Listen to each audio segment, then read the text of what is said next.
শামীম আহনাফ আপনি লিখেছেন আসছে 31st নাইট, সে বিষয়ে আমাদের করণীয় কি এবং আমরা কিভাবে এই অনাচার থেকে রক্ষা পাব? ভাই শামীম আহনাফ, 31st নাইট এটির সূচনা বা একেবারে শুরু হয়েছিল অগ্নিপূজক বা পেগানদের কাছ থেকে। ইরান থেকে এটি শুরু এবং তখনকার অগ্নিপূজকরা নাইরোজ বা নওরোজ নামে নতুন দিন, বছরের প্রথম দিন নামে তারা উৎসব করত। বছরের প্রথম দিন, প্রথম মুহূর্তকে উৎসব করার মধ্য দিয়ে কাটালে সারা বছর ভালো থাকা যায়, এরকম বিশ্বাস তারা ধারণ করত, লালন করত। দুঃখজনক হলেও সত্য যে আধুনিক পৃথিবীতে বিজ্ঞান মনস্ক দাবিদার মানুষেরা সেই কাজটাই এখন করছেন।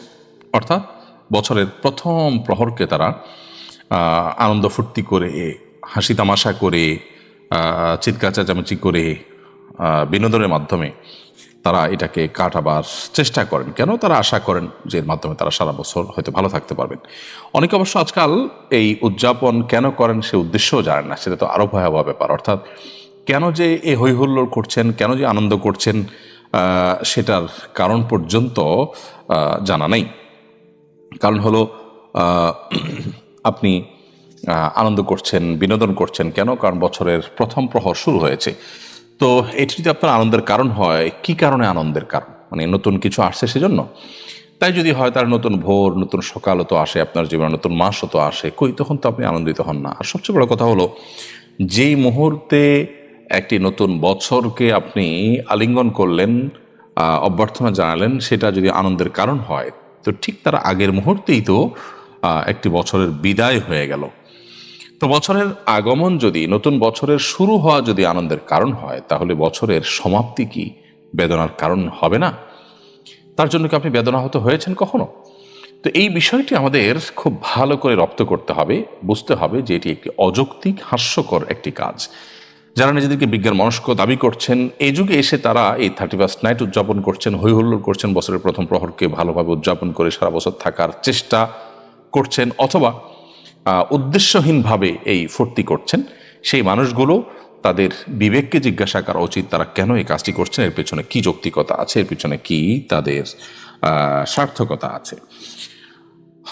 এটি অন্য ধর্মাবলম্বী অগ্নিপূজকদের থেকে শুরু হলেও পরবর্তীতে খ্রিস্টানরা এটিকে খুব ভালো করে ধারণ করেছে। দুর্ভাগ্যজনক বিষয় হলো, এদেশের মানুষের, এই মাটির এবং এদেশের মানুষের যত রকমের কালচার আছে, ধর্মভিত্তিক কালচার, অঞ্চলভিত্তিক কালচার, তার কোনোটির সাথে 31st নাইটের কোনো সম্পর্ক নেই, অথচ এটি আমাদের দেশে চাপিয়ে দেওয়া হচ্ছে।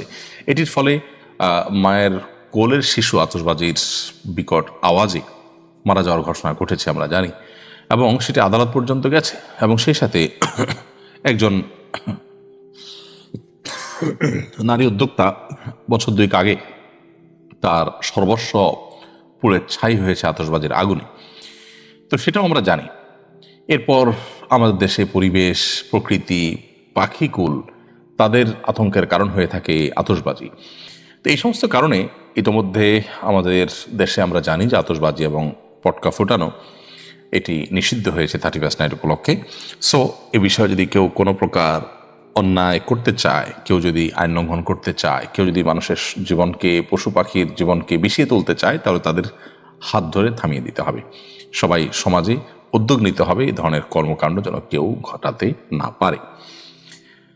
তাহলে ইনশাআল্লাহ এই পরিস্থিতি থেকে আমরা হয়তো রক্ষা পাবো। আমাদের দেশে একটা শ্রেণী মানুষ, তারা বাহির থেকে বিভিন্ন কালচারকে তারা আমদানি করে দেশে পুশ করার চেষ্টা করেন। বিশেষ করে এক শ্রেণীর মিডিয়া আছেন, এক শ্রেণীর সুশীল সমাজ আছেন, যারা বাহিরের বিভিন্ন এজেন্ডা বাস্তবায়ন করার চেষ্টা করেন। তারা আমাদের দেশের উপর কালচারাল আক্রমণ বা সাংস্কৃতিক আগ্রাসন তারা চালানোর জন্য হাতিয়ার হিসেবে ব্যবহৃত হচ্ছেন। সেই মানুষগুলোর উপর আমাদের সতর্ক থাকতে হবে, সচেতন থাকতে হবে, এবং আমাদের দেশের উপরে চালানো যে আপনার কালচারাল যে অ্যাটাক বা সাংস্কৃতিক যে আক্রমণ, এটাকে প্রতিহত করার চেষ্টা আমাদের করতে হবে। এই সমস্ত মিডিয়াগুলো এই বিজাতীয় সংস্কৃতিগুলোকে আমাদের দেশে গেলানোর চেষ্টা করছে নানাভাবে।